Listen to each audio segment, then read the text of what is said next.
section 8, PLU de Saint-Hilaire-du-Harcouët, arrêt de projet et bilan de la concertation.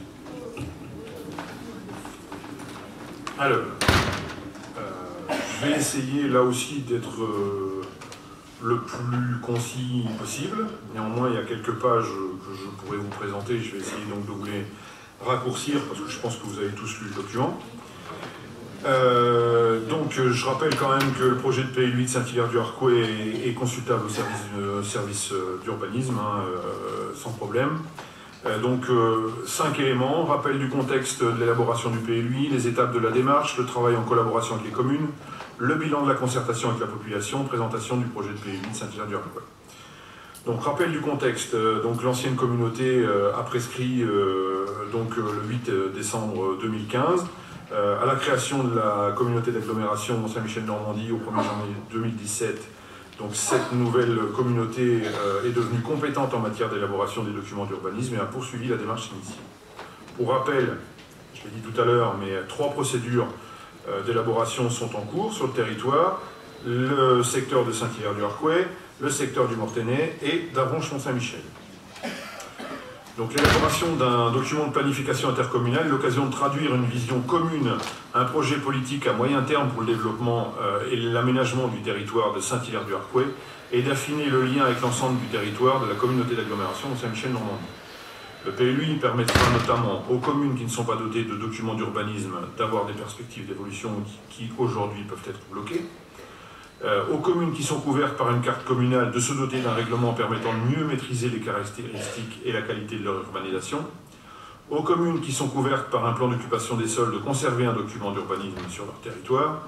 Et pour les communes couvertes par un PLU, de réduire les divergences importantes entre les dispositions réglementaires des PLU communaux et de concrétiser les réflexions et échanges menés dans le cadre de l'instruction des dossiers d'urbanisme. Donc il y a eu plusieurs étapes. 8 décembre 2015, donc prescription du document par la communauté de communes de Saint-Hilaire-du-Harcouët. 1er janvier 2017, création de la communauté d'agglomération, qui est devenue par le fait compétente.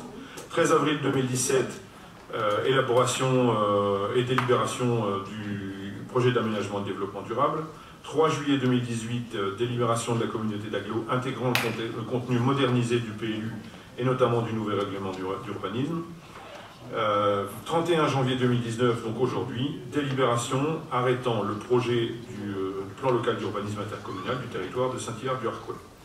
Début 2019, donc consultation pour avis sur le document arrêté des personnes publiques associées, des communes concernées par le projet.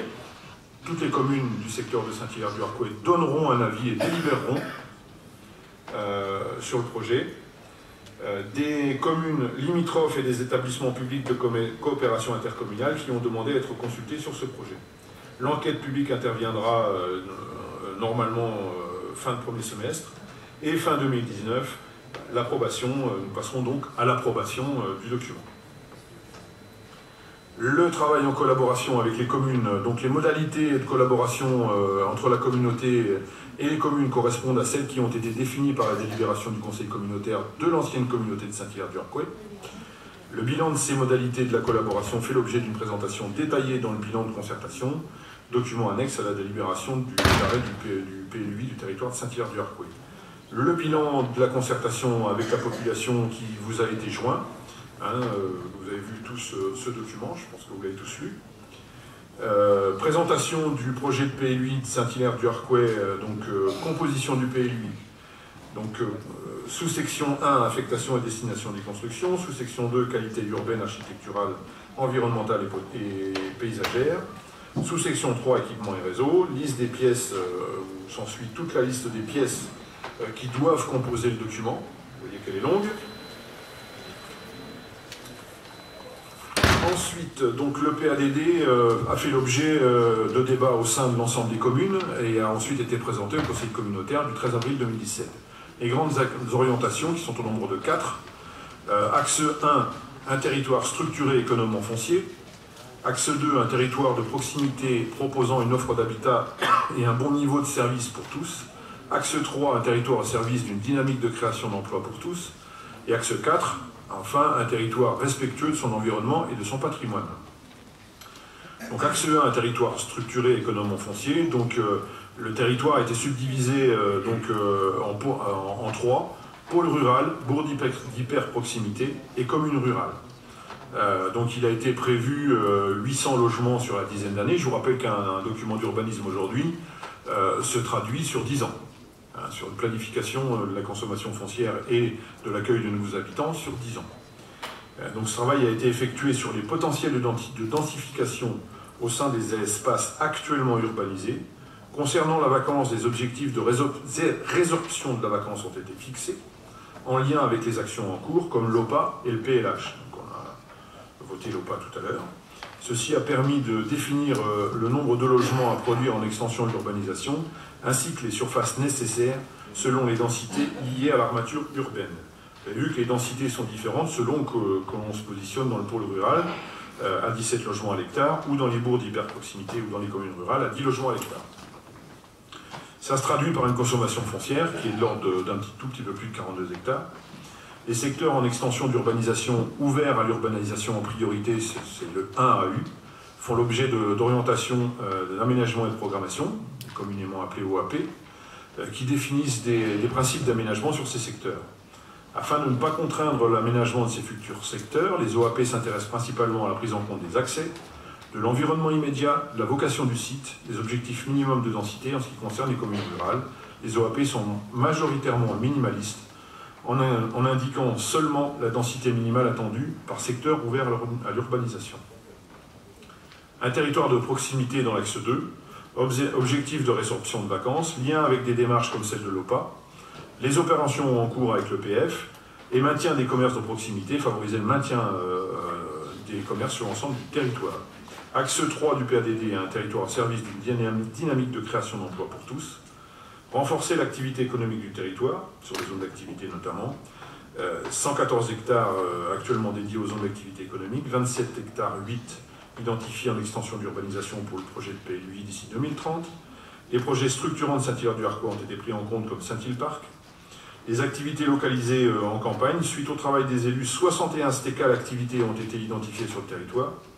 Ils font tous l'objet d'une présentation au sein du rapport de présentation. Les commerces existants et identification d'un linéaire commercial à préserver à Saint-Hilaire-du-Harcouët. Préservation de la dynamique agricole du territoire. Un diagnostic agricole a été réalisé par la Chambre d'agriculture et a été intégré au rapport de présentation. 274 exploitations professionnelles. Exploitation professionnelle, donc quand on parle d'exploitation professionnelle, c'est 10 hectares minimum. Report au règlement graphique des sièges d'exploitation, permettre aussi un développement touristique en s'appuyant sur le cadre de vie, valorisation des paysages du cadre de vie, vallée de la Célune, accès à l'eau à la vallée, cheminement, parc de Ange-Michel. Axe 4 du PADD, un territoire respectueux de son environnement et de son patrimoine. Préserver et mettre en valeur la qualité paysagère et environnementale, assurer la protection des milieux agricoles et naturels, préserver l'exposition de la population aux nuisances et aux risques et participer au niveau défi énergétique. Donc je rappelle que le projet est bien entendu consultable et il a dû être normalement définitivement passé dans les mairies aujourd'hui. Donc je vous lis la délibération. L'ancienne communauté de communes de Saint-Hilaire-du-Harcouët a prescrit l'élaboration d'un PLUI le 8 décembre 2015, puis à la suite de la création de la communauté d'agglomération de Saint-Michel-Normandie au 1er janvier 2017, celle-ci, désormais compétente en matière d'élaboration de documents d'urbanisme, a poursuivi la démarche initiée. Le 1er janvier 2016, plusieurs communes du territoire de Saint-Hilaire-du-Harcouët ont fusionné, formant 3 communes nouvelles. Saint-Hilaire-du-Harcouët par la fusion de Saint-Hilaire-du-Harcouët, Saint-Martin-de-Landelle et Viré, Grand-Parigny par la fusion de Parigny, Chèvreville, Martigny et Milly, Buet-les-Monts par la fusion de Buet et Saint-Symphorien-des-Monts. Le territoire de Saint-Hilaire-du-Harcouët compte désormais à présent 9 communes. Le PLUI, à la suite de son approbation par le Conseil communautaire, viendra se substituer au document d'urbanisme actuellement en vigueur sur les communes du territoire de Saint-Hilaire-du-Harcouët. Il est rappelé que les plans d'occupation des sols et plans locaux d'urbanisme communaux continueront de s'appliquer jusqu'à l'entrée en vigueur du PLUI et au plus tard jusqu'au 31 décembre 2019 pour les POS. Concernant les cartes communales, une procédure d'abrogation sera menée en parallèle de la procédure d'abrogation du PLUI. Nous venons de la voter. Parallèlement à la procédure d'élaboration du PLUI, la communauté d'agglomération s'est également engagée dans la réalisation de son PLH prescrit en septembre 2018, établi pour une période de 6 ans. Le PLH sera l'outil de définition de sa programmation des actions et investissements réalisés en matière de politique de l'habitat. En amont de la démarche d'élaboration du document d'urbanisme PLUI, un diagnostic agricole a été réalisé. L'objectif de ce diagnostic est de prendre en compte le fonctionnement local des exploitations agricoles et leurs besoins de développement dans les futurs projets d'aménagement de la communauté d'agglomération. Lors de la prescription du PLUI, les élus du territoire de Saint-Hilaire-du-Harcouët ont souhaité poursuivre comme objectif élaborer un document de planification urbaine à l'échelle de 15 communes qui sont devenues ensuite, réaliser des économies d'échelle bénéfique aux communes en réalisant un document commun, maintenir et renforcer l'attractivité du territoire en favorisant le respect de la qualité paysagère, prise en compte de la trame paysagère, des ruisseaux, patrimoine rural, des haies, l'insertion paysagère des entrées de ville, zones d'activité, espaces urbains, et dans les choix d'aménagement du territoire. Et en intégrant les enjeux environnementaux, propres au territoire, trame verte et bleue, assainissement, favoriser la croissance, le renouvellement des populations, en créant les conditions favorables à leur accueil, fixer des objectifs de réhabilitation des centres-bourgs pour préserver leur qualité et leur attractivité, conforter les conditions d'un développement économique créateur d'emplois par l'aménagement des zones d'activité identifiées, prévoir la réalisation d'équipements d'intérêt communal et communautaire structurants, favoriser le développement des énergies renouvelables et le covoiturage, prendre en compte et gérer les problématiques liées aux inondations, associer à l'élaboration du PLUI les services de l'État conformément aux articles du Code de l'urbanisme, consulter les personnes publiques autres que l'État. Ces objectifs ont été traduits en orientation du projet d'aménagement et de développement durable, avec les 4 axes précités. Ce PADD a fait l'objet de débats au sein de l'ensemble des communes du territoire de Saint-Hilaire-du-Harcouët, lors des conseils municipaux de Bueux-les-Monts le 6 mars 2017, Grand-Parigny le 9 mars 2017, Lapentie le 14 mars 2017, le Ménilard le 10 mars 2017, les Loges-Marchis le 20 mars 2017, Moulines le 14 mars 2017, Saint-Brice-de-Landelle le 9 mars 2017, Saint-Hilaire-du-Harcouët le 27 février 2017, Savigny-le-Vieux le 9 mars 2017.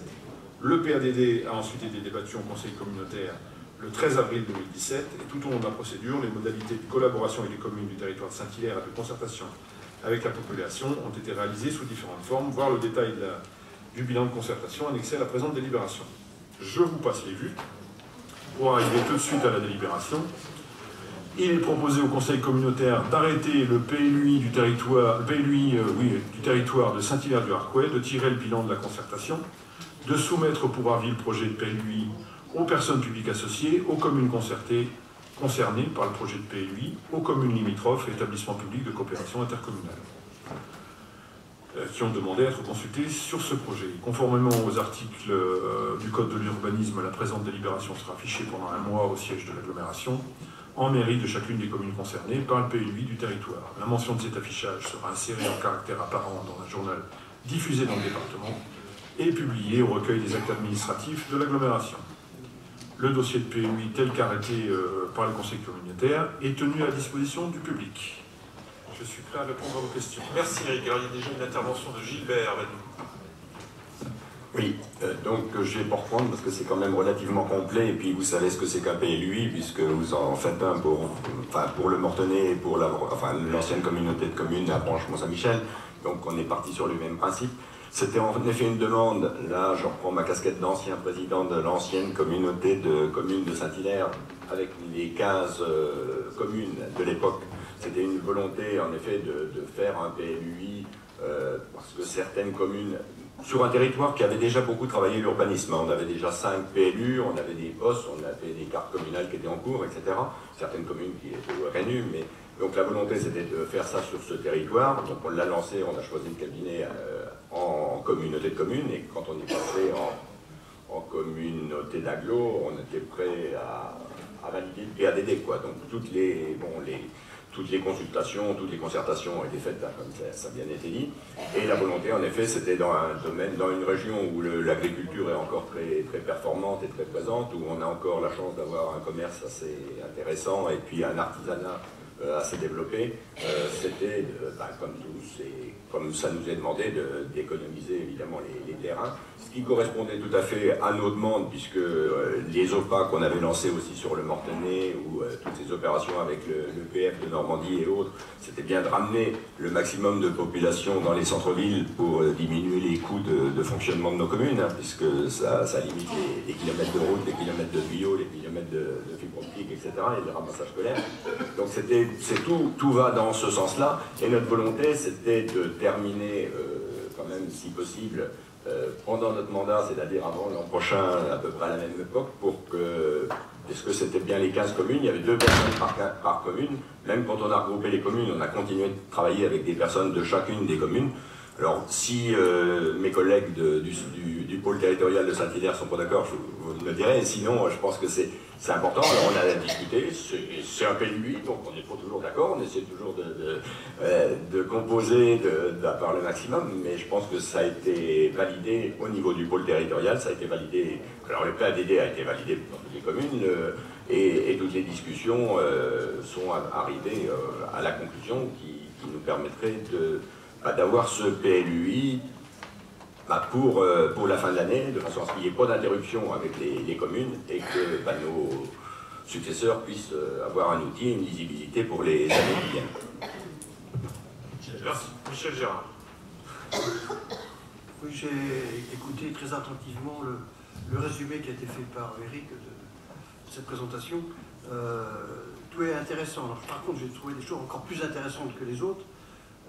Des objectifs qui sont de favoriser le développement des énergies renouvelables, prendre en compte les problématiques liées aux inondations, participer aux nouveaux défis énergétiques, et pour ça il y a une réponse, c'est le maintien des barrages de Vezin et de La Roche-Beaubois.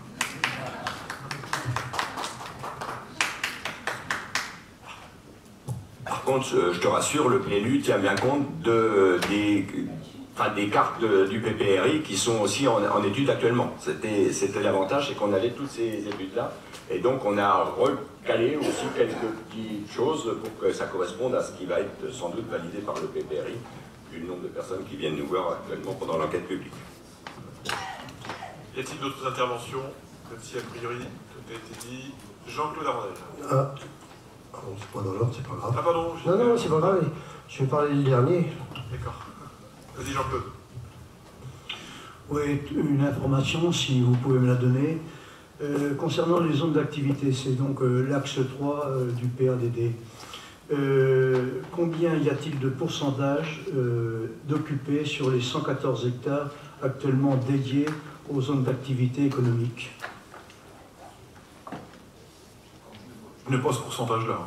Donc, non, mais vous devez quand même savoir, sur les 114 hectares, combien vous avez quand même d'occupation, non? Non, je n'ai pas le chiffre là ce soir. On peut te je le vous donner. demande à quelques pourcentages près, moi. Non, je ne peux pas te répondre à cette question-là ce soir. Je n'ai pas la réponse aujourd'hui. Je suis d'accord, mais je peux m'engager à te la donner, mais je n'ai pas la réponse. Parce que si vous voulez, il y a derrière 27 hectares 8. Donc ça veut dire que l'occupation des 114 hectares, eh bien les 27 hectares 8 sont bien entendu à voir également. En plus ou en moins.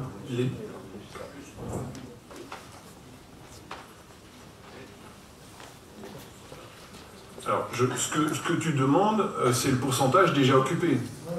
Bah, ce soir, je ne peux pas te le donner.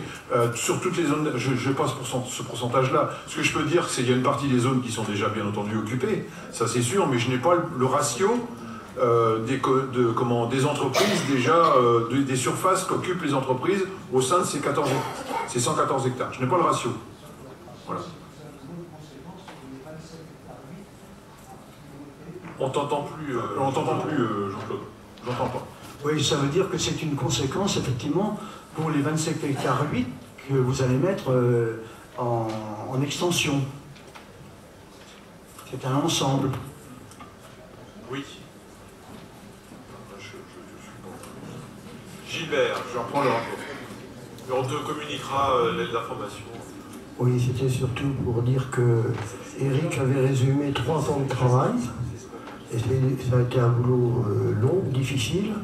On a beaucoup discuté, mais là, on vient de recevoir cet après-midi le rapport écrit et les cartes, et ça correspond à notre travail. Alors, je vous demande de voter au plus vite oui, parce qu'on commence à transpirer. On arrive à la dernière ligne droite ça serait bien qu'on le finisse. Alors Jean-Claude, pour répondre à ta question, il ne m'écoute plus. Jean-Claude, les 114 hectares sont déjà occupés. Voilà. Voilà. Et bien, c'est On a parfait. la réponse à ta question. Et on a eu le mot de la fin avec Gilbert. Alors donc ça veut dire que les 27, excusez-moi, je reprends la parole, ça veut dire que les 27 hectares suffiront à l'horizon donc 2030. C'est le projet. Très bien. Merci pour les précisions. Et écoutez, si plus personne ne veut prendre la parole, a priori c'est le cas, on peut passer au vote.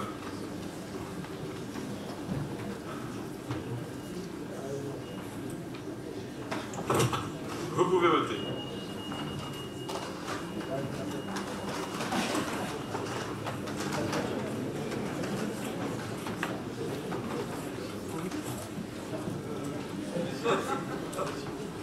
Voilà, donc 120 votes reçus, une approbation presque à la majorité, à l'unanimité, donc la majorité avec 118 voix pour, aucun vote contre et 2 abstentions, je vous remercie. On va passer à... J'ai juste un petit commentaire, si je peux me permettre. Oui, David, juste. Je voudrais remercier les élus de Saint-Hilaire pour leur travail, très, très sincèrement. On est évidemment, le PLU n'est pas approuvé, hein, le PLU n'est pas approuvé, mais on est à une première partie qui est extrêmement importante, qui est l'arrêt de projet. Et je vous remercie pour la qualité de votre travail et de votre accompagnement. Et je remercierai aussi le service. Je remercierai nos chargés de mission parce qu'ils sont extrêmement impliqués, ils sont peu nombreux, mais je les remercie énormément pour la qualité de leur travail et leur implication. Merci Eric. Moi, je prends part aux remerciements aussi parce qu'ils ont mis à contribution fortement ce personnel aux doléances qu'on peut apporter, aux réclamations à ceci, cela, pour répondre aussitôt après. Et c'est pas facile. Merci encore.